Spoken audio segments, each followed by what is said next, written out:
கோயிலுக்கெல்லாம் போயிட்டு நல்லபடியாக வந்தாச்சுங்க. வந்துட்டு வீட்டில் வந்து விரதத்துக்காண்டி சமைச்சிக்கிட்டு இருக்கோம். ஸோ இப்போ தான் வடை போட்டுட்ருக்கேன். வடை எப்படி போட்டுட்ருக்கேன்னு என்னென்ன சமைச்சிட்ருக்கோன்னு பார்க்கலாம் வாங்க. சுட உளுந்த வடை ரெடி ஆகிட்டுருக்கு. மதியம் சமையல்லாம் ரெடி பண்ணியாச்சு. பாருங்கள் என்ன பண்ணுறேன்னு பாருங்கள். ஃபஸ்ட்டு பால் பாயாசம் செஞ்சாச்சு. வெறும் பால்லே செஞ்சதுங்க.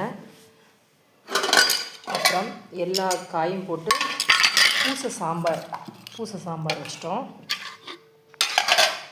அடுத்து பீக்கங்காய் பொரியல், பரங்கிக்காய் புளிக்காய், அப்புறம் அப்பளங்க, அதுக்கப்புறம் சுண்டல், அதுக்கப்புறம் தயிர் நல்லா கெட்டியாக காய்ச்சி தயிர் வச்சுருக்கோம்.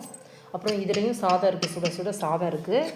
இது வந்து காலையிலே வடிச்சிட்டோம் இந்த சாதம், அதனால் காலையில் உள்ள சாதமும் இருக்குது. இன்றைக்கி வந்து நம்ம இப்போ பிரசாதத்துக்கெல்லாம் ரெடி பண்ணிட்டோம். பூஜை ரூமையும் ரெடி பண்ணி வச்சுருக்கோம். கரெக்டாக 1 மணிக்கு விளக்கேற்றுருங்க. வாங்க பூஜை ரூமை எப்படி ரெடி பண்ணி வச்சுருக்கேன்.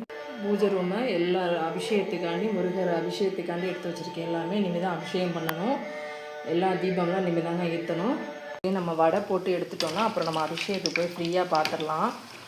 அதனால் இன்றைக்கி கொஞ்சம் எனக்கு வடை போடலாமா என்னென்னு நினச்சிட்டு இருந்தேன். டைம் இருக்குமா என்னென்ட்டு. சரி கொஞ்சம் டைம் இருக்குது அப்படின்ட்டு நம்ம தான் டைம் கேப் கிடைக்கிற இடத்துல எந்த வேலை இருக்கோ பார்த்துடலாமே. அதனால் இன்றைக்கி வடை ஃபஸ்ட்டு இன்றைக்கி தான் வடை செய்கிறேங்க. வடை செஞ்சு முருகருக்கு நெய்வேத்தியத்துக்கு வைக்கணும். இன்னமும் தெரிலங்க, சாமிக்கு அப்படின்னு நினச்சோம்னாவே வடை வந்து நம்ம எண்ணெயெல்லாம் குடிக்காது, நல்லா வரும். ஒரு பொட்டு எண்ணெய் குடிக்கலைங்க. சாமி கும்பிட்டு அதுக்கப்புறம் உங்களுக்கு தீபம் எப்படி ஏற்றிருக்கேன்ட்டு எல்லாமே வீடியோ அனுப்புகிறேங்க. ஓகே, பிடிச்சிருந்தா லைக் பண்ணுங்கள், ஷேர் பண்ணுங்கள், சப்ஸ்கிரைப் பண்ணுங்கள். ஓகே, பாய்.